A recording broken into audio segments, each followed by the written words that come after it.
Welcome to another episode of Rob's World of Boxing. Let's get it.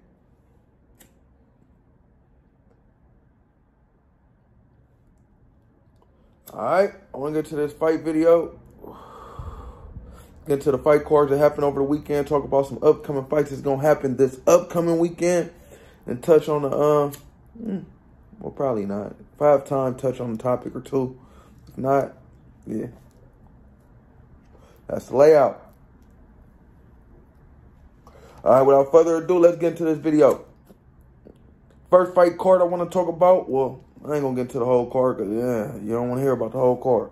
But I'm just going to talk about the fight that, shit, I don't really want to talk about it. I'm going to talk about it anyway. Because it's the GOAT, man. Floyd Money Mayweather. It was 8-round contest to welterweight. Welterweight is 147 pounds. If you didn't know, it transpired Saturday, February 25th on the Zeus Network. Zeus coming up. It ain't got Floyd on that bitch. All right, it happened in the UK at the O2 Arena. All right. Like I said, it was the GOAT, Floyd Money Mayweather versus is he a YouTuber? No, he's a reality show star in the UK. Aaron Chalmers. All right, Floyd beat up Chalmers all night, but didn't KO him. Boy, it is like 46, 47 years old. But yeah, man. But he probably got a bag, so yeah. Good job, Floyd. Getting that bag. All right, and that win, I guess. I don't know what to call that. All right, and on the undercard, it was some Bad Girls, I guess Bad Girls Club, Baddies, or whatever. Yeah, I don't want to hear about that. All right, let's get to the next fight card I want to talk about.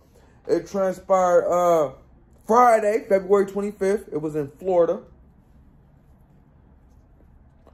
All right, this fight card was at bantamweight. Bantamweight is 118 pounds. If you didn't know, it was a 10-round contest between Guillermo Rigondeaux and Jesus Martinez. Guillermo Rigondeaux was 20-3, 14 KOs. Jesus Martinez was 33, 17, 1 draw, 16 KOs. All right, Guillermo Rigondeaux destroyed Jesus Martinez by a first-round KO in a battle of the 42-year-olds, man. Got him out of there in the first round. Pretty easy fight for Guillermo. Rigondeaux said after the fight that he's ready for a title shot at 122 pounds, which I feel like he's not ready for it, man, because I got Stephen Fulton Jr. and Noy anyway is going to go up for, you know, I think Steven has all the 122 pounds belts, if I'm not mistaken, at the moment. So the winner of that fight is going to have all, you know, the 122 pound belts. And I don't think, matter of fact, I know Guillermo Rigondeaux don't want no smoke with either one of those brothers, man. So, yeah, Guillermo, you won the battle with 42-year-olds. Maybe fight a 41-year-old or a 40-year-old. But, yeah, leave them boys alone. Good job, Guillermo Rigondeaux. Getting that win. All right. That's it for that fight card. Next fight card I want to talk about transpired Sunday, February 26th on Showtime. It was a pay-per-view card. Showtime and Steven Espinosa, all those guys. All right. It was an 8-round contest at cruiserweight. Cruiserweight is 176. Anything from 176 to 200 pounds is cruiserweight. Let's get into it. All right, it was Jake Paul versus Tommy Fury. Jake Paul was 6-0, 4 KOs. Tommy Fury was 8-0, 4 KOs. This was Jake Paul's first fight fighting a real boxer, man. And this was Tommy Fury's first fight fighting a YouTuber, man. So let's see how it unfolded. All right, Jake Paul, first time, like I said, fighting a real boxer, man. All right, so Fury came out more aggressive than usual in this fight. It was also a lot of holding going on in this fight from both fighters, though, you know. So much so, the ref had to take a point from Jake Paul for holding. And he also took a point from Fury for holding.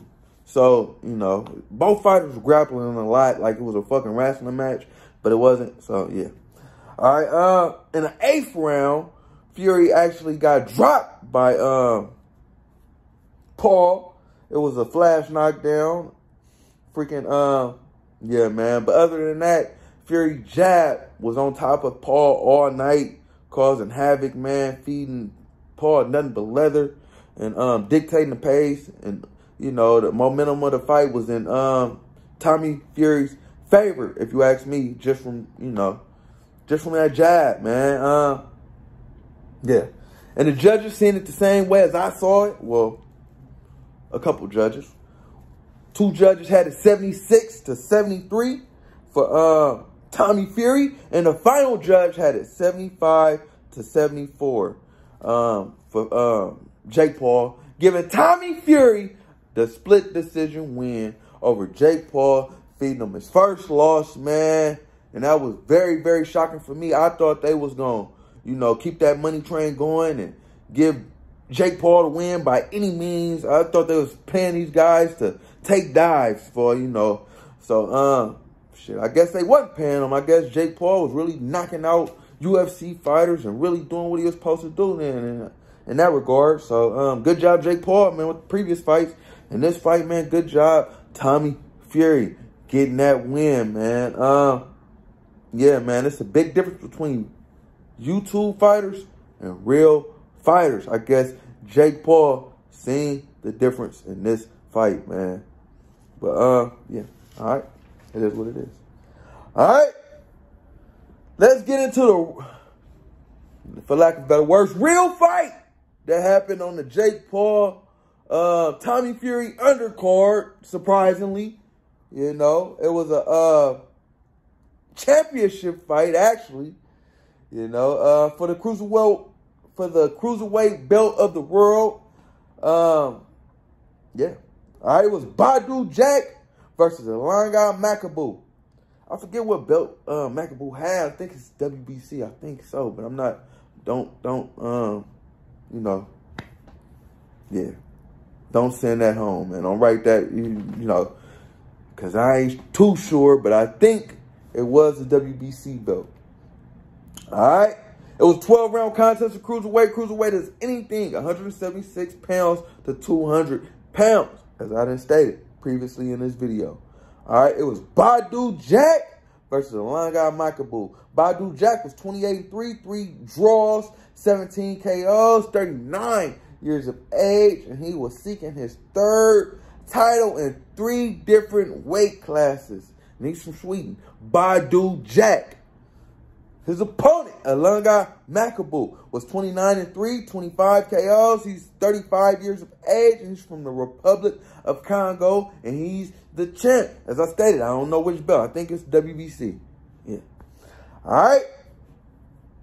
Jack knocked Makabu down in the 4th and 11th round before he closed the show, socking the fuck out of Makabu with nothing but power shots, forcing the ref to stop the fight with 54 seconds left in the fight, giving Badu Jack the 12th round TKO win and making him the new, I think, WBC champion of the world at cruiserweight. So, yeah, man, good job, Badu Jack, getting that belt, man. Freaking, yeah, I didn't think Badu Jack was gonna win this fight. As I stated in my preview video, he's let me down every time I've watched him.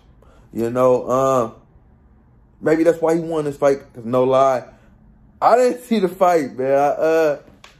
I came in on the Jake Paul fight. I didn't get to see this fight, but you know, I looked back on, I watched it on, you know, where I can watch it at the highlights, and yeah, man, he won. Probably because I didn't watch it. Like I said, he lets me down every time I watch it, man. So, for your sake, I didn't get to tune in, and you became the new. So, good job, Badu Jack, getting that win, man. All right.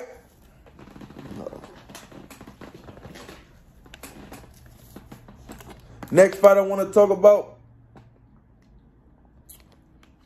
transpired Saturday, February 25th on Showtime, PBC. PBC is Al Heyman, all those guys. It came on at 6 p.m. Eastern Time. 6 p.m. Eastern Time. It was Matias versus Ponce card, man. It was transpired in Minneapolis, Minnesota at the Army Arena. It was for a vacant 140-pound belt. All right, let's get into it. The first fight on the card I want to talk about was a 10-round contest, a super lightweight. Super lightweight is 140 pounds, if you didn't know. It was Elvis Rodriguez versus Joseph O'Donnell. Elvis Rodriguez was 13-1, 1 draw, 12 KOs.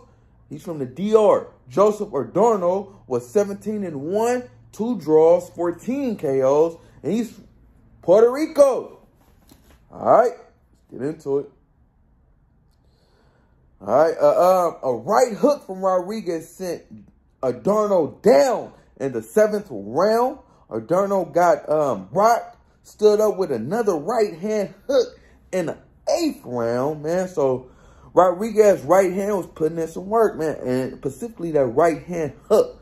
So, yeah, it was a dominating performance, in my opinion, from Elvis Rodriguez, man, from start to finish.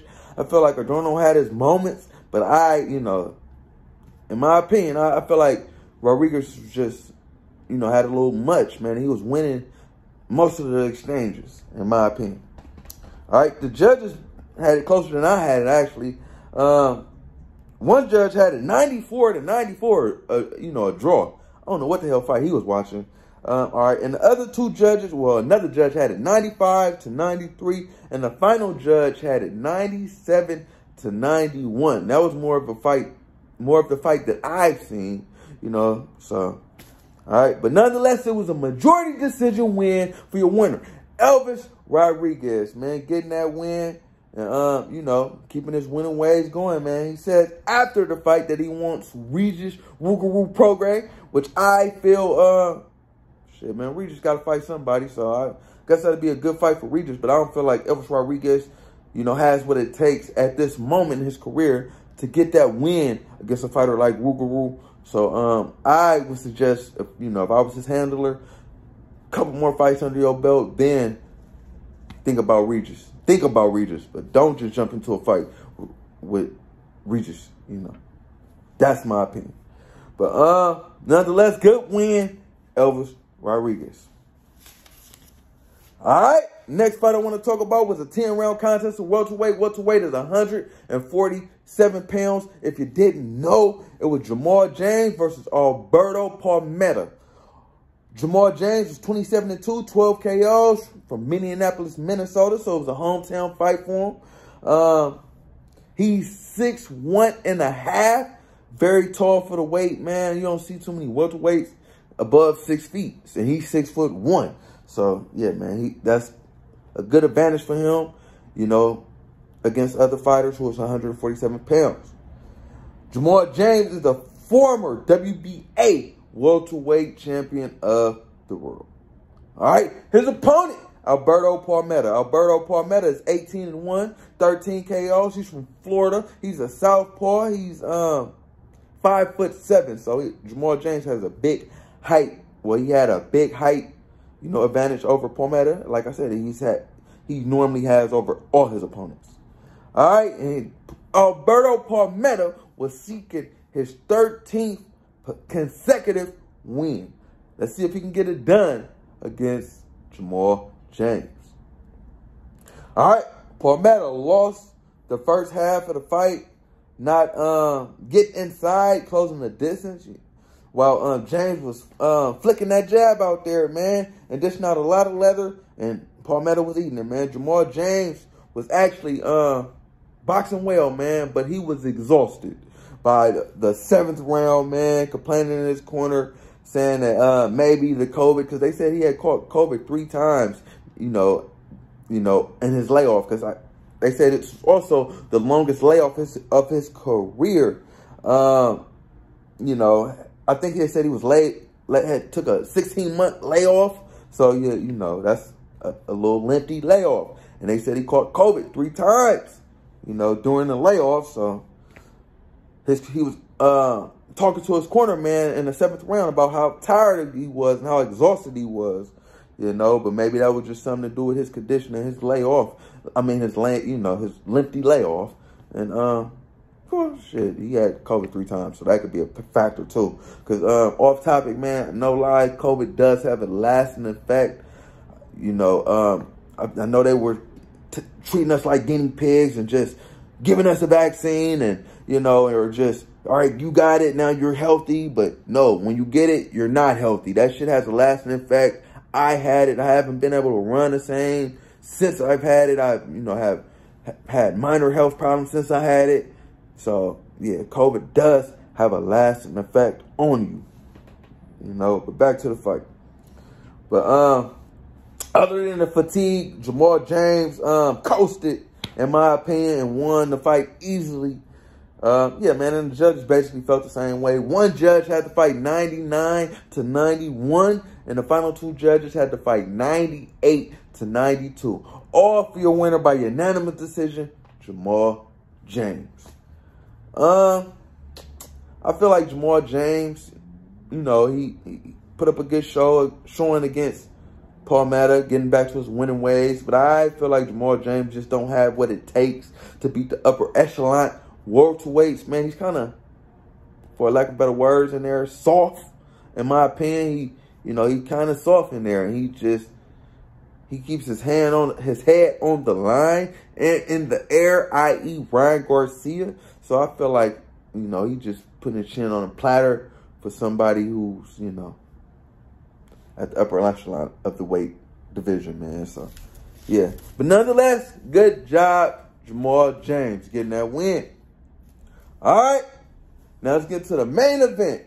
It was a 12-round contest at junior welterweight. Junior welterweight is 140 pounds, if you didn't know. It was for a vacant 140-pound belt. I'm not sure which one again. I got to start doing my homework a little more on that. But, yeah, it was for a vacant belt. All right, it was Subriel Matias versus Jeremiah Ponce. Subriel Matias was 18-1, 18 KOs, 30 years of age. He's from Puerto Rico. Jeremiah Ponce was 30-0, 20 KOs, 26 years of age, and he's from Argentina. All right, Ponce came out swinging, man. Literally, man, he threw 100 punches in the first round, man, and he was basically going toe-for-toe with Matias, giving him a taste of his medicine, man. He was looking identical to Matias in there. He was doing everything I thought Matias was going to come out doing, man. Throwing punches, you know, stalking Matias. Ponce was doing it, man. He was on his shit. It was a slugfest, man, the whole fight. Just back and forth contest, man. Matias actually put down Ponce in the 5th round, though, man. You know, after a good showing of heart from Ponce, man, and, you know, aggression, he got put down in the 5th round, and it was all she wrote, basically. Ponce corner stopped it. Right before the 6th round, I guess he was taking a lot of punishment from Matias, and Matias is a monster, man. Nobody wants their fighter, you know, to go out on their shield from a fighter like, you know, from punches from Matias, man, because that shield can be the last thing that you have protecting you in your life. You taking them punches from him, going out on your shield, man, because, like I said, man, he's a monster.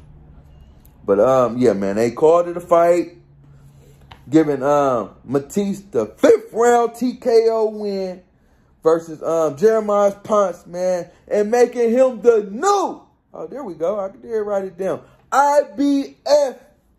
So he's the new IBF champion at 140 pounds, man. Subriel Matias, man, advancing his record to 19 wins, 19 KOs, keeping his KO streak alive.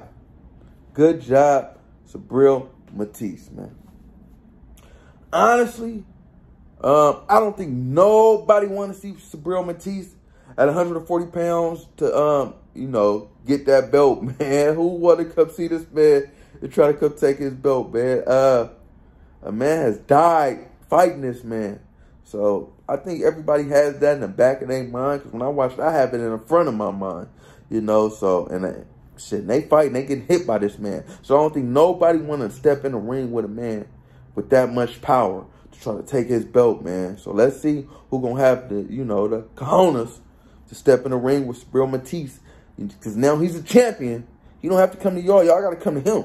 So let's see who's going to come to him and take his belt, man. I don't see nobody taking it, you know, in the near future, man. That's going to be a good fight between him and Rougarou. Because I see Rougarou, he has heart, man. I see him going up to try to take that belt. Teofimo, maybe. I don't think Teofimo want that smoke with him. But, yeah, we'll see, man. We'll see. All right. That was it for the last weekend of boxing, you know, that transpired 24th, 25th, 26th, you know, all those fights. It was a smooth weekend of boxing. We had a fight on every day of the weekend. So, yeah, that was a plus. It wasn't the best fight cards on, you know, Friday and Sunday. But Saturday didn't disappoint. So, it was a smooth weekend of boxing, man. Smooth weekend.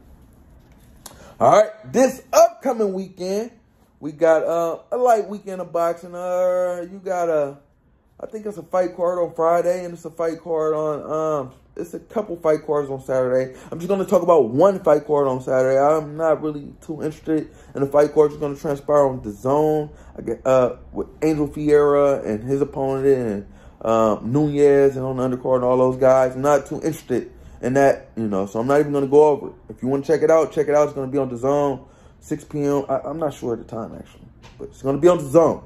All right, fight card I'm going to talk about is going to happen on Saturday, March 4th, in Ontario, California. It's a Showtime card. Showtime is PBC, Al Heyman, all those guys. It's for a vacant WBC interim featherweight title. All right, the main event is Brandon Figueroa versus Mark Magsayo. It comes on at 7 p.m. Eastern Time. 7 p.m. Eastern Time. All right. All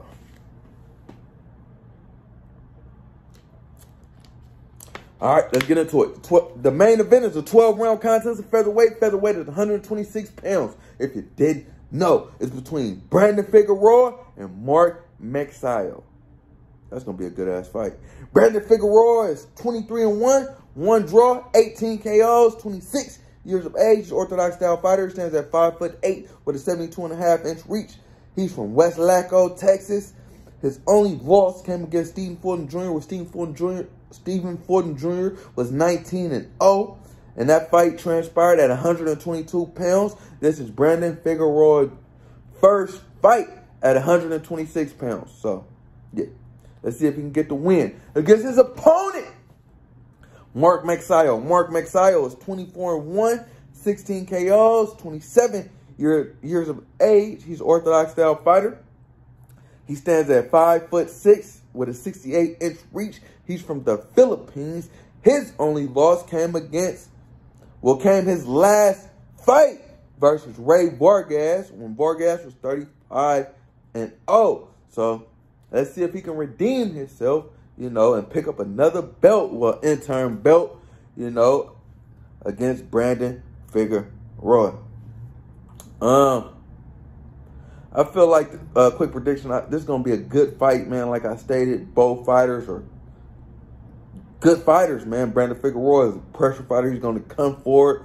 Mark Magsayo is a pressure fighter. He's going to come forward, i.e. Manny Pacquiao, who is his mentor. So, yeah, man, it's going to be an action-packed fight. I say Brandon Figueroa will win this fight. I say by 8th round KO win. Brandon Figueroa, you know.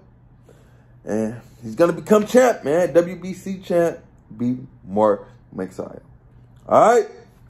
Next fight I want to talk about on the card is a 10-round contest in middleweight. Middleweight is 160 pounds, if you didn't know. It's between Amilcar Vidal and Elijah Lorenzo Garcia. Amilcar Vidal is 16-0, 12 KOs, 27 years of age. He's an orthodox-style fighter. He stands at 6 foot even with a 74.5-inch reach. He's from Ugary. Honestly, I've never heard of this guy, but he looks good on paper, man. So let's see what he has to offer. Against his opponent, Elijah Lorenzo Garcia. He's 13-0, 11 KOs. Young man, 19 years of age. He's a southpaw, so it should be a lot of, jockeying for position in this fight. A southpaw versus orthodox style fighter. Let's see, who prevails. He's also 6 foot even. He's from Glendale, Arizona. And honestly, I've never heard of this guy either. But also, he looks good on paper. So, let's see who wins this fight against the battle of the unknowns. I don't know either guy. So, yeah, let's see who wins, man. Like I said, I haven't seen either guy, but they both look good on paper.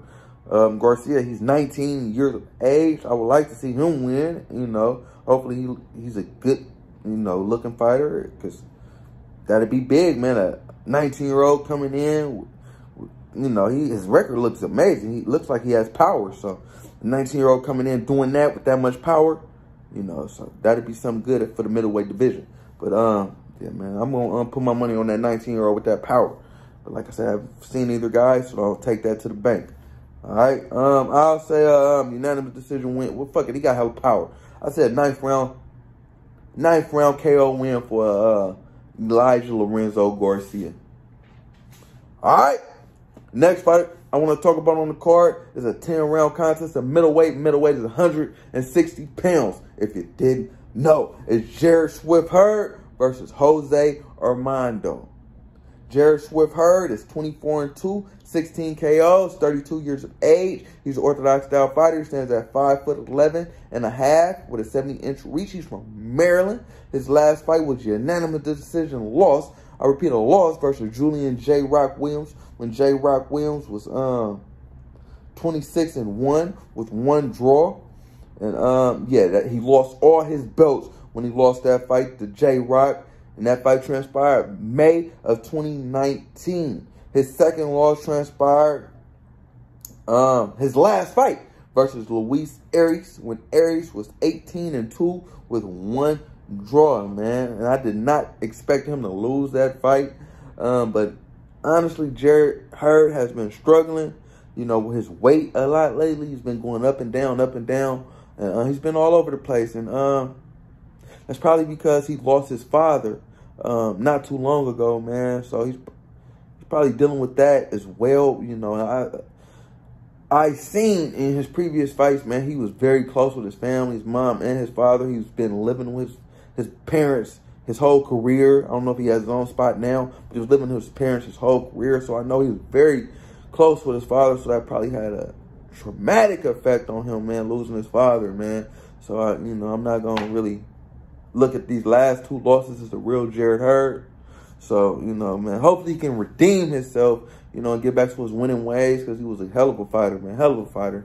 And, get back to his winning ways. Against his opponent, Jose Armando. Jose Armando is 13-1, 9 KOs, 24 years of age. He's an orthodox style fighter. He stands at 5'10" with a 69-inch reach. He's from Mexico. His only loss came against a fighter who was 14-4 with 2 draws, Marcoso Hernandez, when he was that fight transpired September of 2021. And honestly, I've never heard of Jose Armando.